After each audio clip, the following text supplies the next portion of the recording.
What do you think of yourself? A Hyderabadi or an American or a mix of the two? I think of myself as both. I'm very proud of my culture and my Hyderabadi What is your culture? heritage. My Hyderabadi culture and heritage. Why not American? You were born there. Well, because I feel like I have a good balance of the two. I feel like I have a mix of both of them, but I want to embrace my Hyderabadi culture and heritage more, especially now that I'm here and interviewing people and hearing their stories. And I think that before, when I was in America, I was a little bit more Americanized, but now that I'm coming here, I realized what I'm missing out on. So, Oh, that's nice. Within a short period. yeah. Um, So, Go ahead. are you still going with your story, or? The story which I told you is 1724, the Nizam's estate begins. Nizam's estate had three geographical areas. One is Telangana, the other is Marathwada, the third is Karnataka. Three districts from Karnataka, 5 districts from Maharashtra, or the Marathi speaking areas, and this from Telugu and Urdu speaking areas. You will be surprised, the Muslims lives in fanciful words, particularly the Muslims who are connected with Hyderabad. But they think that the best thing which has happened to them is they were born in Hyderabad and raised in Hyderabad, and they were the best people in the world. And the second thing is that the paradise in which they were living, they have lost it. So it is the craving for reaching out to that paradise, which according to me hardly existed even at that time. So particularly the diaspora Muslims who are living in the West have this major issue of connecting with Hyderabad through the past. Like the Muslims elsewhere living elsewhere in the world, connecting with Spain when the Muslims were there and they ruled it. If you know the history, the Muslims had to leave Spain after about 500 years of rule in 1592. They had to run away from that building. In fact, they are hunted out. There was hardly any Muslim left at that time. And they went to Morocco, they went to other parts of the area, and they got dispersed. So now the Muslims in Hyderabad also feel, the Indian Muslims feel that this can happen again. A diaspora of Indians who have lived here for the last 800, 900 years would have to be forced to leave and go over to whatever countries they want. So this is my understanding. You can break my talk by a monologue and then you can ask questions. That is better. Okay, so I'm gonna ask one of my questions.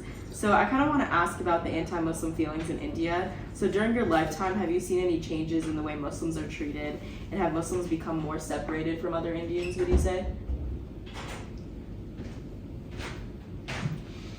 It's a very complicated question.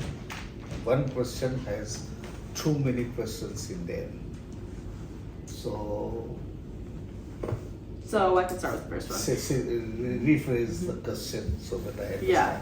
So have you seen any changes in the way Muslims are treated throughout time in India? Massive change. Actually, the Muslims who have gone away from here 50 years ago or 40 years ago cannot connect with the Muslims who are living here. That is one thing. Cannot means not exactly cannot, but hardly relate. You know, अरे ये तो हमारा culture था, ये तो हम तो ऐसे नहीं थे, Yeah. हम तो वो थे. And the Muslims in Hyderabad suffer from the psychology of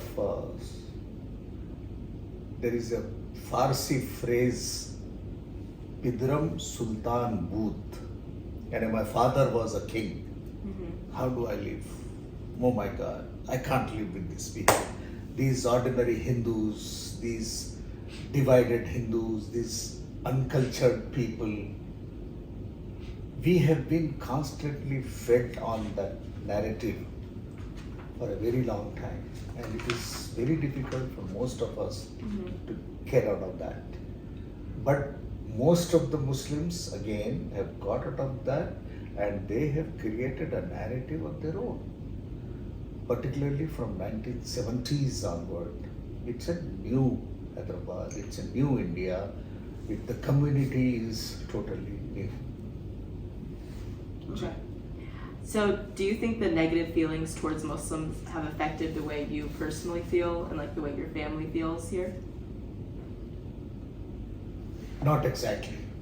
I don't feel alienated. I don't feel that I am living with my enemies. I feel that I am living with a very friendly people.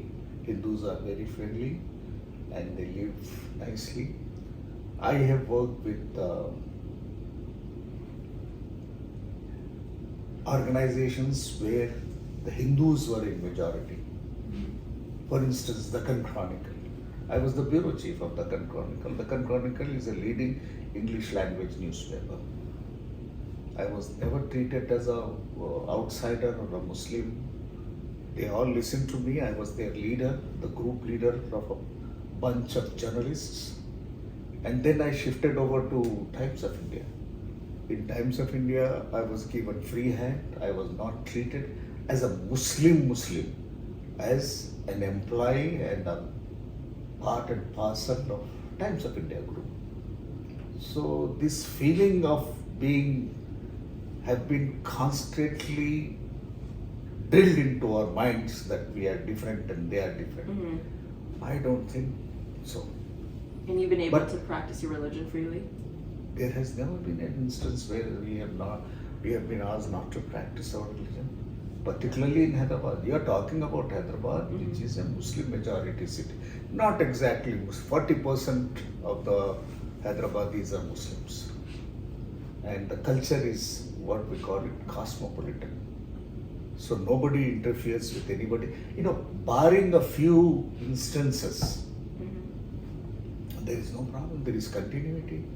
We have hundreds of mosques, and hundreds of dargahs. We have thousands of temples. We have churches. So where is the botheration? Where is the problem in living peacefully with these people? Okay. And Urdu, as we know, is mostly a Muslim Indian language. Do you think Urdu is starting to disappear? I would say, this is again a wrong narrative which has been fed to us that Urdu is a Muslim language. No. Urdu was a language of all Indians at a time. I can give you at least 100 non-Muslim names of prominent poets who wrote their poetry in Urdu. I can give you tens of Hindu writers who wrote in Urdu. So, this happened over a period of time, particularly before independence. The Muslims and Hindus were pitted against each other and they created their own domains. This is us, this is they. So, they and us were once upon a time together. Okay. Do you think Muslim culture is slowly starting to go away? Like, do you think things like food and clothing and traditions are starting to disappear? I would suggest you attend a Muslim wedding here, and you would know that Muslims have not left anything, and they are still the same old, extravagant, highly showy people. They demonstrate that they look at the clothes which we have, look at the zevar which we have, Yeah. and you will be shocked to see that. Do you think that the city of Hyderabad has been able to like protect old Muslim buildings and monuments? This is a question, again, a complicated question. when you say Muslim wanted to protect, if this is my building, and if I run away to Pakistan, to Canada, to America, who will save this building? Why would anybody save this building? I have run away, right? I have run away for various reasons. So who will take care of this building? Somebody will come and buy it. If it's a property of 100 rupees, I'll buy it for 10 rupees. And I'll change it according to my own understanding. You come to Banjara Hills, the Hyatt Hotel which I was talking about, just in front, that entire area was belonged to the Muslims. Taj Krishna, Holiday Inn, all those places belong to Muslims. Muslims sold away. They were not occupied by the Hindus. They sold away, ran away. They sold away for various reasons. They sold away because the Muslims fell into bad economic times. They had nothing to fall back on.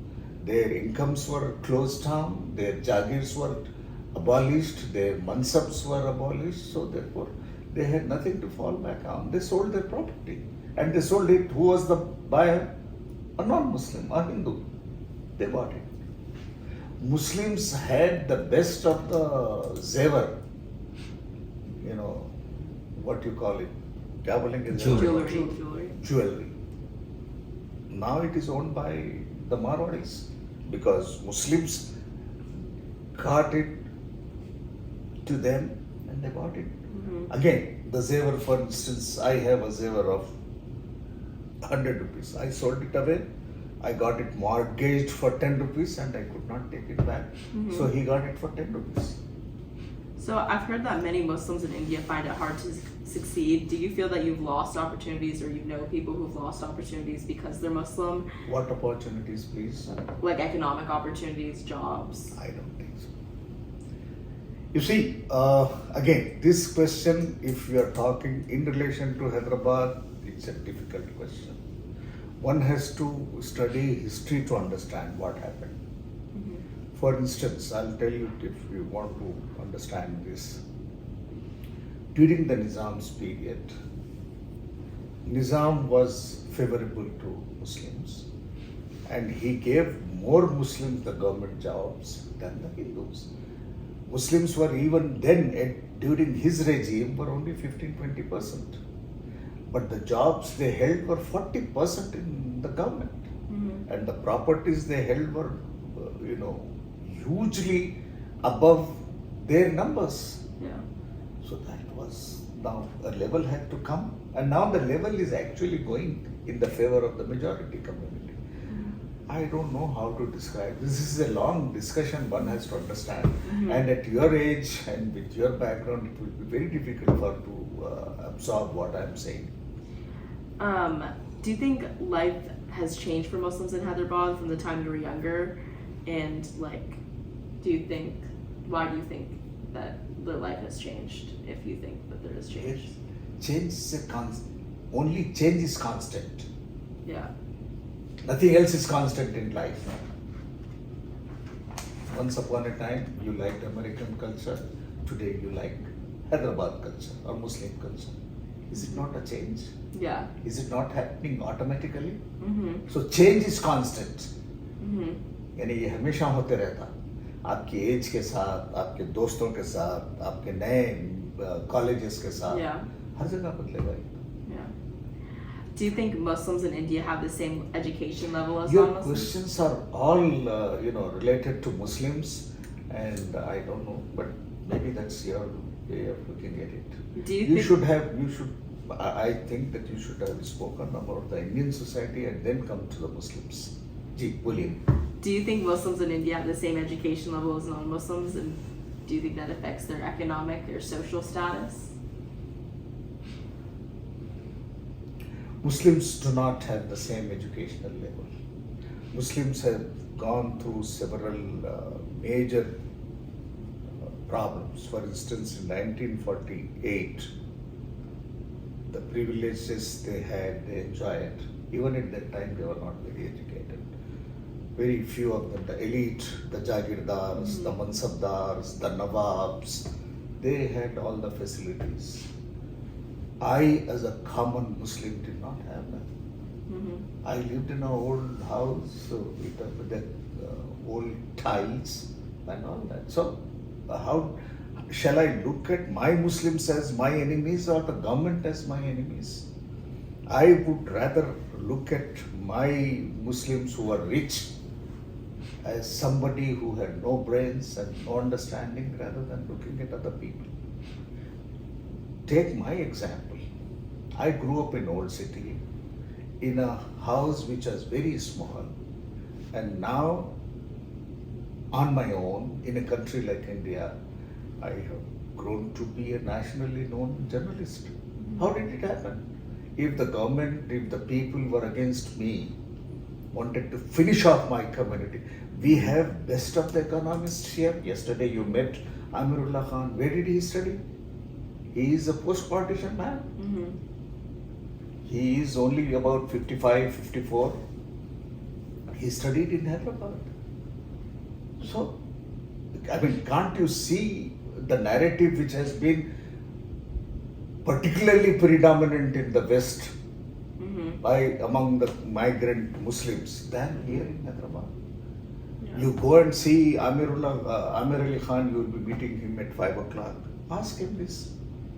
Now, he will say that my father or grandfather was a Jagirdar and this and that.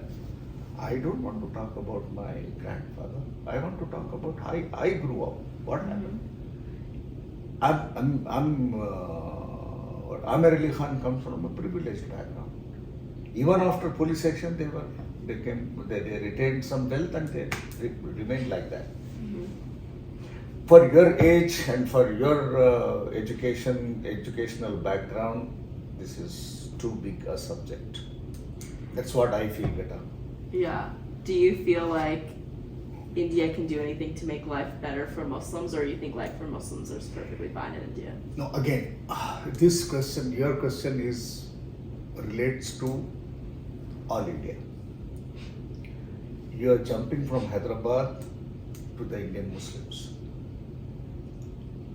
The situation of Muslims in Telangana and Hyderabad is different from the situation of Muslims in North India. In North India, we have a Hindutva government, which is not very pleased with you, which wants to cut you down. With all your privileges, they want to take away. That's a different case. We don't have that government here in the state. So, again, that question has to be addressed in two different settings. As she said, in Delhi, you cannot ask this question. Yeah. In Hyderabad, you can comfortably ask. Yeah. I will give you lots of non-Muslim friends who can discuss with you this problem. Why do you think there's a discrepancy between the North India and South India here, between how Muslims are treated? The history of North India is different from the history of South India. In North India, the Muslims came as invaders and they have established themselves and they have destroyed temples, they might have done lots of bad things during their time. And the North Indians bore the brunt of it. In South India, these people came as tujjar, like traders, and they had very good relations with the local population. There are wars in the country. It's not that they did not fight. For instance, your parents will be able to relate to this. There was a kingdom called Vijayanagar Kingdom in the south. That was one of the best kingdoms of the Hindus in South India. The Muslims were fighting against that kingdom. That kingdom was trying to create problems between the Muslim kingdoms here in South here. So they got together, the Muslim kingdoms, Golconda, Ahmednagar, and one more. Three of them got together and fought against that government of Vijayanagaram and finished it off. So from there on, It's the uninterrupted Muslim rule. So, you know, it has to be understood. The canvas is so big that you cannot pick one spot and talk about it. That's how I look at it. Yeah. Yeah. Okay. That was my last question. Yeah. Go ahead. Thank you.